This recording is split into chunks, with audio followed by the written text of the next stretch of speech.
మధ్యాహ్నం దాకా నీకు షూటింగ్ లేదన్నారు. సరే అని చెప్పి ఖాళీ అని కూర్చున్నా. చచ్చిపోయినాడు ఎంఎస్ నారాయణ.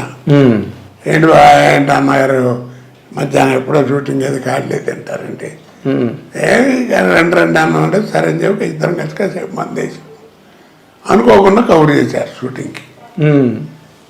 చిరంజీవి గారు క్యాకులు ఇచ్చారు.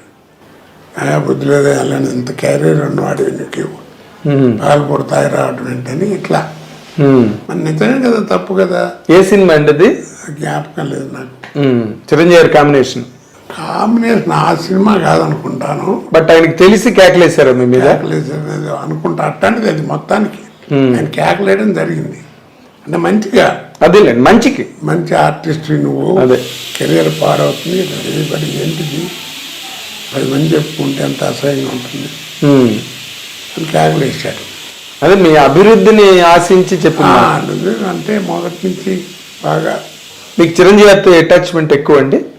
అటాచ్మెంట్ నేను ఎవరి వెళ్ళకి వెళ్ళనండి. నా దగ్గర ఫోన్ నెంబర్లు కూడా లేవు. ఏదన్నా ఫంక్షన్స్కి ఎవరన్నా వాళ్ళు పిలిస్తే మనం వెళ్ళటం, లేకపోతే నాకు ఏదైనా ఫంక్షన్ ఏదైనా ఉంటే పిలవడానికి వెళ్ళటం అంతే తప్ప నేను అసలు ఎవరి దగ్గరికి వెళ్ళను.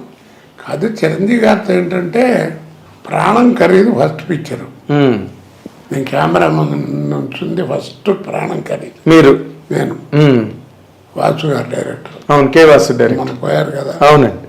ఆయన ఆ సినిమాలో చిరంజీవి గారు కూడా యాక్ట్ చేశారు. అవును. తెలియదు, నేను ఎవరో తెలియదు, ఆయన ఎవరో నాకు అంతవరకు తెలియదు. రాజమండ్రిలో అప్సరా హోటల్ దగ్గర ఉంటే ఒక రోజు సాయంకాలం పూట 7 గంటల వేళ ఒక టేప్ రికార్డులు కదా, అప్పుడు మ్యూజిక్ వినపడి ఇది చేస్తుంది ఏంటని చెప్పి వెళ్ళి చూసా.